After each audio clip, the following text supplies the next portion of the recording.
Okay, so I was listening to this podcast the other day because I regularly listen to the Council of Trent, and he said some things that they're pretty bad. I was cringing pretty bad near the end of this. So you can listen to the whole thing. It's just him. You can see the title right here, where he's going over.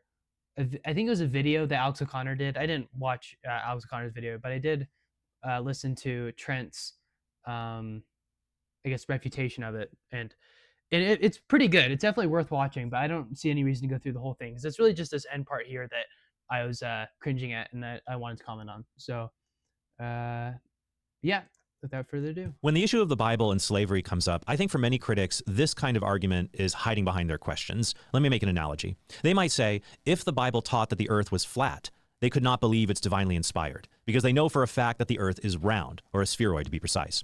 Likewise, they might say, if the Bible taught slavery could ever be permissible or tolerated, they could not believe the Bible is divinely inspired, because they know for a fact that slavery is never permissible and can never be tolerated. But how would an atheist know this moral fact is true or exists apart from the scientific method, which only tells us what is, not what ought to be? It's very difficult for atheists to ground the existence of these kinds of specific universal moral rules in a non-ad hoc way, especially given that they are as immaterial and universal as the God that they do not believe in. Okay, so that's kind of what I wanted to capture there.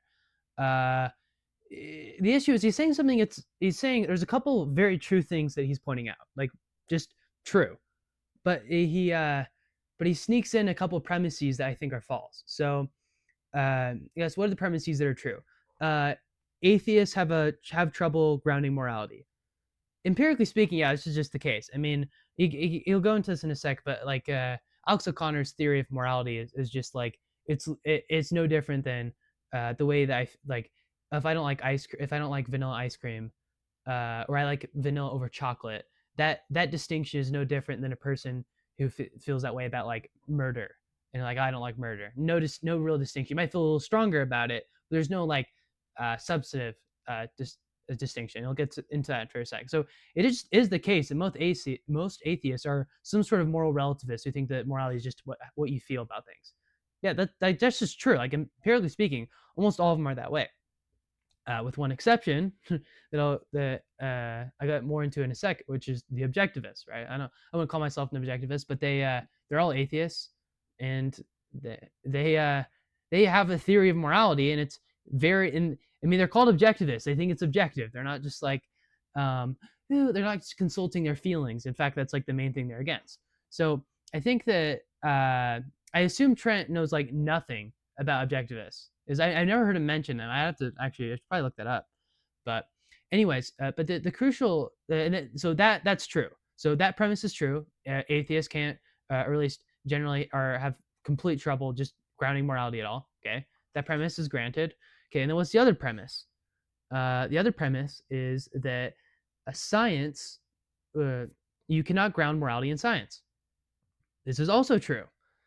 This just is the case because science merely is descriptive. It says what reality is. It looks at cause and effect, and it's very complicated, but that's more or less what it is. And so there's cause and effect in different areas, right? The biologist is studying different things than I was going to say the chemist, but actually probably going to have a lot of overlap. And then say like I kind of think of another discipline in science. I don't know, somebody doing statistical analysis or something. So it is true. It is the case that you cannot ground morality in science because that morality deals with normative laws rather than descriptive laws. Descriptive laws just say how things are. This is why he says ought, right? Normative laws deal with what you should do, right? So the reason why there's no like norms, there's no like rock norms, because rocks just are the way they are, right? And there's no there's no goal to a rock, right? They already, I guess they don't even act because of their inanimate objects. Like something like a duck. There's no ethics for ducks because ducks just do what they're gonna do. There's no Aristotle duck who's like, oh, we got to use our logic, and there's the unmoved mover. No, there's no Aristotle duck. There's no Plato duck, right?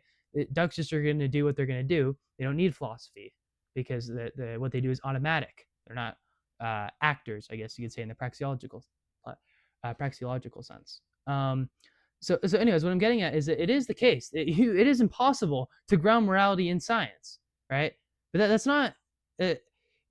but it's just assumed, and this is kind of against the issue. So yes, you have these two premises. You got uh, look around and see all these atheists, and they can't ground morality. Boom. So this is empirically speaking, they can't do it. And then second, they're science. They are big believers in science over faith, and so therefore, and you can't ground morality in science. And so these two things means that atheists have no way to ground morality. This is for most atheists, this just is the case as I've gone over, right? But the issue is that ethics isn't necessarily something that stems out of religion. In fact, I'm still thinking about it. So I'm not. My views aren't totally formed on the matter, but I don't necessarily think that you need a god for morality at all. You get the things like argumentation ethics that Hoppe posited for like proving the non-aggression principle, and I'm not going to get into that right now. The point is, it's not immediately clear that that like you got to have a god for ethics, right? But because that most atheists are they're pretty much ignoramuses in terms of philosophy and ethics, because they really are just moral relativists. And I'm going to do a video soon critiquing Alex O'Connor, because Alex O'Connor he's the numero uno for committing that sin of just like, yeah, that's just how we feel. And so yeah, I think Trent's making I think it's really unfair to say, oh, all we got is science, right? Not necessarily it's even exactly a false dichotomy, because it's only talking about one object. I guess the false dichotomy would be you either have religion, which allows you to grant morality, or you have science, but in science you don't have morality. So yeah, pick. I guess you wouldn't say pick your poison because he thinks one is good, but and as I've gone over, like it is true you can't ground it in science. Right? This is something that Richard Dawkins, I think, thinks you can do, but I haven't heard him say anything particularly convincing on that matter, around really any matter. I don't know why people like him so much. I really haven't found him too compelling. But I'm not being an atheist. I'm not just making this because I'm like, ooh, we got to defend the atheists. I don't. Most atheists suck. I'm not religious either. I'm thinking about these things, but I just I just couldn't stand the like he's saying something true. He's saying lots of things that are true, but the conclusion is wrong because that there's one premise that's kind of a sus, which is that is the science one, which is true. You can't ground ethics without in science, but okay, then you just do it in ethics, like. Alex certainly doesn't do that because he is an emotivist or a non-cognitivist when it comes to ethics. He thinks there are no universal moral truths or moral facts. For Alex, the statement murder is wrong doesn't reflect a fact about the universe. The statement murder is wrong just means, boo, I don't like murder. Morality becomes an expression of emotion, not an expression of truths about the universe independent of human emotions. But when most people say things like, it is wrong to torture a baby for fun, they are not saying, torturing babies for fun, boo, that's as bad as the Emoji Movie. They're saying that it is a fact, as sure as the fact of gravity, that it can never be justified to torture a baby for fun, even though no scientific inquiry can prove a purely accidental atheistic universe ought to be any particular way. So the revulsion that we have towards slavery is not evidence against God. It's actually evidence for a universal moral lawgiver. Now, Alex might say that he's just making an internal critique, saying that Christians believe slavery is intrinsically evil. See, what he's doing here is that he's almost granting the premises that he's denying. So, right, it was what he's talking about. I was like, this Alex O'Connor fellow, by the way, they're friends, and I like both of them too. I mean, I'm not friends with them yet, but, Alex O'Connor will say, he's like, Trent will say, oh, ew, Alex O'Connor thinks that morality is just yuckness. Like, oh, isn't that horrible that he just thinks that morality is just how you feel about things? Anyways, the fact that we feel this way about things, I mean, really, it's evidence for a God. And it's like, whoa, wait.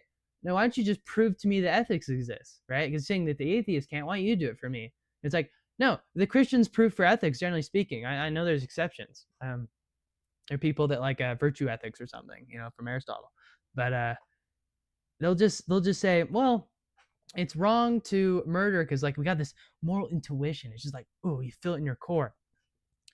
And they're like, oh, all these progressives, all these atheists, they're a bunch of moral relativists. It's like, whoa. You're doing the same thing that they're doing. You're just you're just a little more consistent. I guess your rules are a little bit more defined, or you want everybody else to have the same intuitions as you, but you're doing the same thing. right? Because what do you do if somebody's like, I don't feel like murder is wrong.